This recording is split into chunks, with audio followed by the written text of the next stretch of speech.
नजर आए। अनंत सिंह और ललन सिंह ने अथमल गोला के सबनीमा से लेकर मोकामा विधानसभा के बाहापर तक रोड शो किया।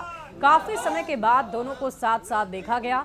दोनों ने एक ही गाड़ी में बैठकर रोड शो किया है और गाड़ियों के काफिले के बीच ललन सिंह जिंदाबाद के नारे भी लगाए गए। जहां जहां से दोनों नेताओं का काफिला गुजर रहा है, वहां वहां लोग उनके स्वागत में खड़े नजर आए। बढ़ते आगे, 4 तारीख को मुजफ्फरपुर में एलजेपीआर की नव संकल्प सभा होने वाली है। जमुई सांसद अरुण भारती ने कहा कि नव संकल्प सभा के तहत हम लोग चुनाव अभियान शुरू कर चुके हैं। 243 सीट पर हमारी पूरी तैयारी है। और इस दौरान आरजेडी पर हमला करते हुए उन्होंने कहा कि तेजस्वी यादव वही भाषा का इस्तेमाल कर रहे जो जंगल राज में इस्तेमाल हुआ करते थे। नेता ने भी पहले कहा है कि हम लोग बिहार विधानसभा की चुनावों की तैयारी के लिए पूरे के पूरे 243 विधानसभा सीटों पर तैयारी कर रहे हैं और बातचीत चल रही है। एक बार बातचीत जब सकारात्मक हो जाएगी, सारे घटक दलों के बीच सहमति बन जाएगी, तो इसकी जानकारी भी आप सभी को दे दी जाएगी। तेजस्वी जी ने तो पहले ही, कल ही शायद उन्होंने कोई ऐसा बयान दिया है जिसमें उन्होंने कहा है, उन्होंने बयान दिया है जहां पर उन्होंने ये कहा है कि हम किसी को उड़ा देंगे, ऐसी यात्रा से क्या क्या उड़ गया। देखिए, वही भाषा का प्रयोग कर रहे हैं जो जंगल राज में हुआ करता था। किसी को गोली से उड़ा देंगे, किसी को बम से उड़ा देंगे, इसको उड़ा देंगे, उसको उड़ा देंगे। इसी क्रम में याद कीजिए, पहले प्रधानमंत्री जी के लिए अपशब्दों का प्रयोग किया गया, उसके बाद कांग्रेस के कार्यालय में मारपीट की गई। आने वाले समय में धीरे धीरे आप देखेंगे कि इसी तरह से जंगल राज की पुनरावृत्ति की अग्रसर होने की तरफ वो लोग चाहते हैं कि चुनावों के बाद दोबारा जंगल राज की सरकार आए। बिहार में महागठबंधन के सीएम फेस को लेकर लालू प्रसाद की बेटी और आरजेडी नेता रोहिणी आचार्य ने एक अजीबोगरीब बयान दे डाला है। उन्होंने कहा कि अभी वोटर अधिकार की बात चल रही है, शादी और सुहाग रात की बात नहीं हो रही। बड़ी खबर आपको बता रहे हैं, रोहिणी आचार्य के इस आपत्तिजनक बयान को लेकर चर्चा भी हो रही है। और इसी बीच रोहिणी आचार्य ने क्या कहा है, पहले आपको वो सुनवा देते हैं।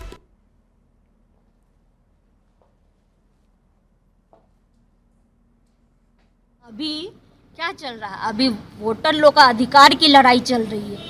तो अब जिसका अभी शादी का बातें नहीं चल रहा है, यहाँ सुहागरात किसके साथ मनाया जाएगा वो बात चल रहा है क्या? हद है भाई, जो ज्यादा जरूरी है वो बात ना होगा। अभी क्या चल रहा है? अभी वोटर लोग का अधिकार की लड़ाई चल रही है। तो अब जिसका अभी शादी का बातें नहीं चल रहा है, यहाँ सुहागरात किसके साथ मनाया जाएगा वो बात चल रहा है क्या?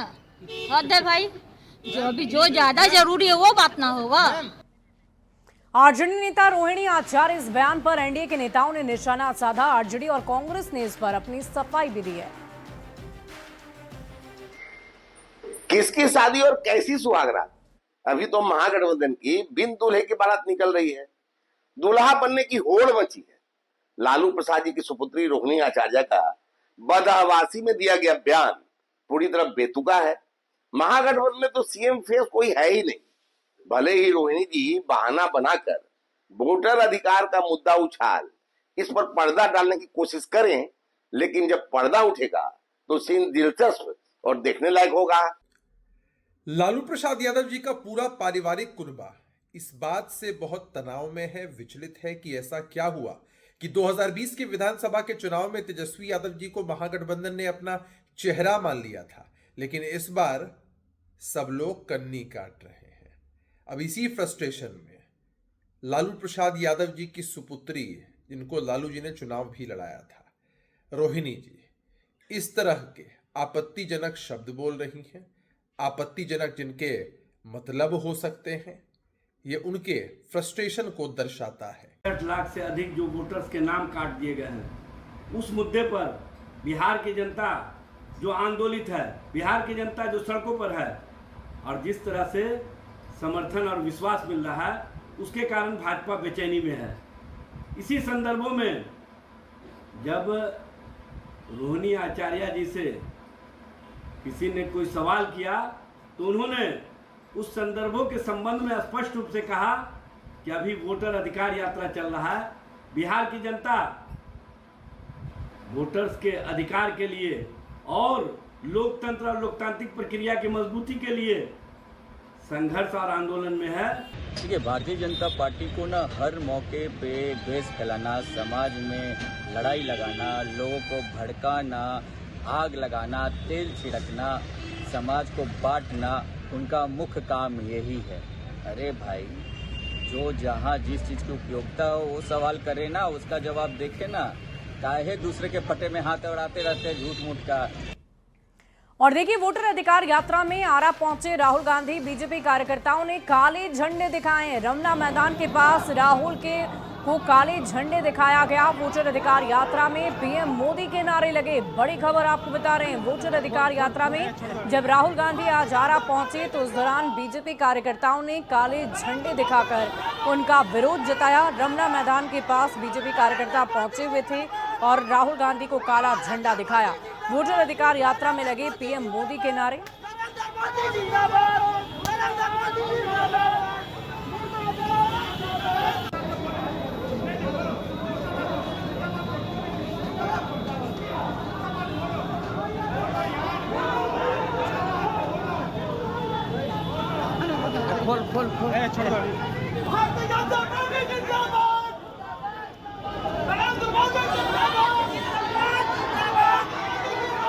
और देखिए, आज महान गीतकार शैलेंद्र की जयंती है।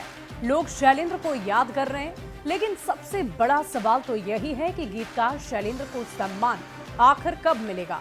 न्यूज़ 18 पर लगातार मुहिम चलाए जाने के बावजूद भी शैलेंद्र को अब तक कोई सम्मान नहीं मिला। मुहिम चलाए जाने के बाद बिहार विधानसभा और परिषद में भी शैलेंद्र को सम्मान देने का मामला उठा, लेकिन फिर ये मुद्दा ठंडे बस्ते में चला गया। हैरानी की बात तो यह है कि न्यूज़ 18 की मुहिम के बाद भी आज तक शैलेंद्र के नाम पर एक भी बड़ा सम्मान नहीं है। उनके नाम कोई संस्था तक नहीं है, एक सड़क का नाम नहीं और ना ही कोई मूर्ति लगाई गई है। आपको बता दें कि शैलेंद्र का नाता बिहार के आरा से है और शैलेंद्र के पूर्वज बिहार के रहने वाले थे। और देखिए, हमारे साथ इस वक्त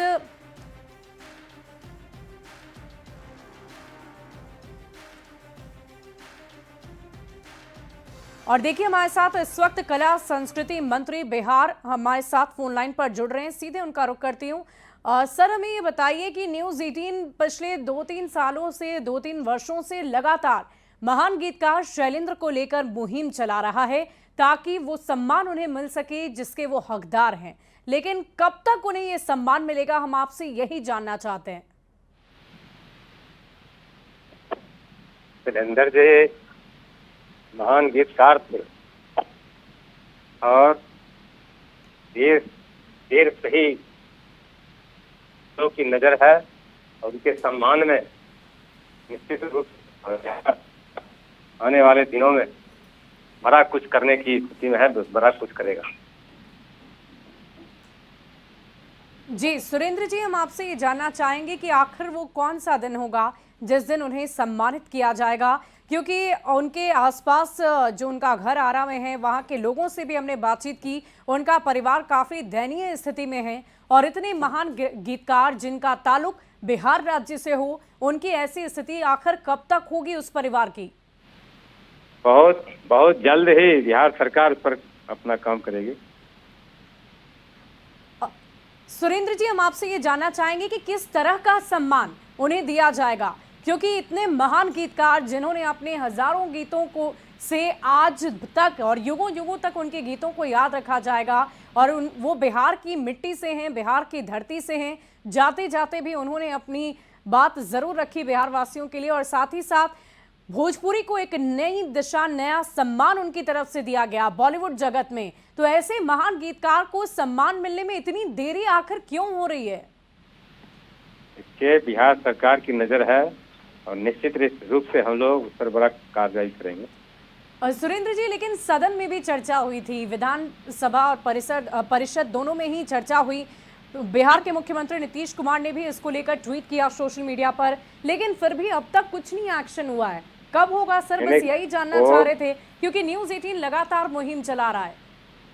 बिहार सरकार के संज्ञान में है, हमारे माननीय मुख्यमंत्री आदरणीय नीतीश कुमार जी भी इसको संज्ञान में लिए हैं। निश्चित रूप से हम लोग बड़ा कार्य करेंगे।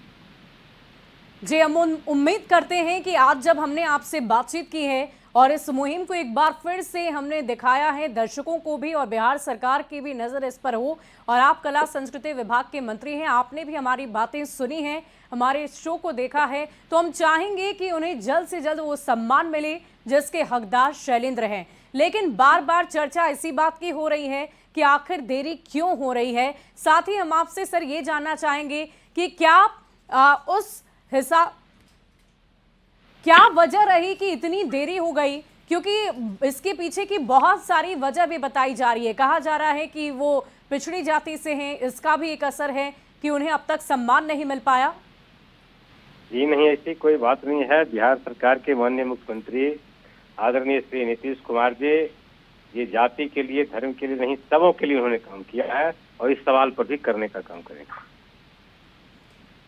सुरेंद्र जी, आपने जरूर कहा कि इस तरह की बात नहीं है, लेकिन अगर आप उन्हें सम्मानित करते हैं तो उस जात पात से आने वाले लोगों को भी बहुत ही सम्मानित महसूस होगा। और भले ही वो जात पात पर शैलेंद्र जी भरोसा ना करते हों, विश्वास ना रखते हों, लेकिन बावजूद उसके क्योंकि वो कहते हैं ना, बिहार की सियासत जाति के इर्द गिर्द ही घूमती है। जितने भी लोगों से हमने बातचीत की, उन्होंने इस तरह की चर्चा की कि वो पिछड़े जाति से आते हैं, इसलिए उन्हें सम्मान नहीं मिला। तो आप बताइए कि कब मिल रहा है सम्मान? बहुत जल्द बिहार सरकार निर्णय ले लेगी। जी, तो हम कब तक उम्मीद कर सकते हैं सर आपसे? नीतीश कुमार जी है तो बिहार में मुमकिन है जी, निश्चित से भरोसा रखिए। जी, चलिए, हम उम्मीद भी रखते हैं और भरोसा भी रखते हैं कि न्यूज़ 18 की इस मुहिम का असर जरूर होगा और इस मुहिम के अंतर्गत महान गीतकार शैलेंद्र को सम्मान जरूर मिलेगा जिसके वो हकदार है। फिलहाल इस बुलेटिन में अभी के लिए बस इतना ही। आप बने रहे न्यूज़ 18 बिहार।